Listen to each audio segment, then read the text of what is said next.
Salut tout le monde, c'est David de Family Métis, j'espère que vous allez bien. Donc cette vidéo se crée un revenu pour vivre en Espagne, ça va être très court, très rapide et je vais vous parler d'une spécificité du marché en Espagne. Donc ce qu'il faut comprendre, c'est par rapport à l'expérience que j'ai depuis à peu près un an, je me rends compte qu'il y a un gros déficit de logements décents à des prix intéressants, c'est-à-dire en dessous de 400 euros, propres, fonctionnels et bien placés en Espagne. Et il y a une population qui ne peut pas avoir accès à ces logements-là pour la simple et bonne raison qu'ils n'ont pas de garant, ils n'ont pas de travail fixe. Donc, je vais vous montrer une des solutions que j'ai trouvées. Oui, salut tout le monde. Alors, j'en ai déjà parlé dans une autre de mes vidéos, mais en fait, on m'a posé souvent la question à savoir de quoi on peut vivre en Espagne. Donc, nous, on a opté pour l'investissement immobilier en plus de business sur Internet.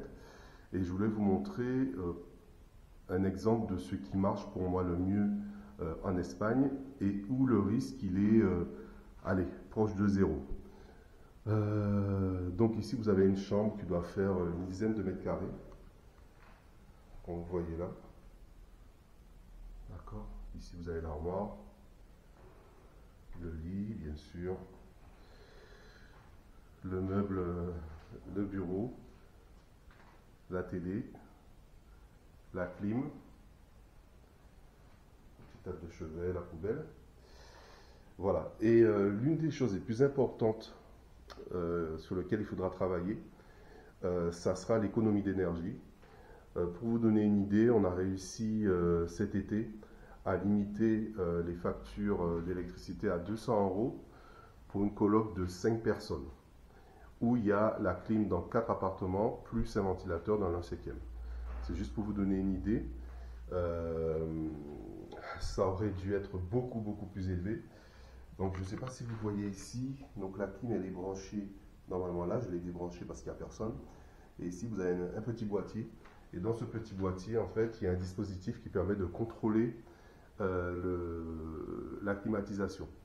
Donc moi, avec mon téléphone, je peux monter, baisser la température, mettre en chauffage ou mettre en clim. Et le client, lui, n'a pas de télécommande. Et en fait, il n'en a pas besoin. Il a juste ce bouton on-off, qui lui permet d'allumer ou éteindre. Voilà.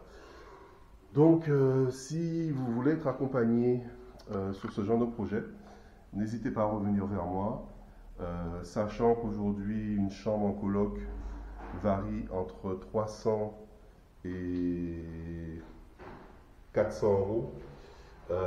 Ça peut être un investissement assez intéressant. On donne une petite idée là de quoi on ressent. Alors, nous, on a fait vraiment très peu de travaux. Hein. Là, c'est la salle de bain. Comme vous pouvez voir. Donc, on a une femme de ménage qui passe une fois par semaine. Donc, ici derrière, c'est une douche. C'est une baignoire, pardon. Donc, voilà. Voilà, si vous avez des questions, n'hésitez pas.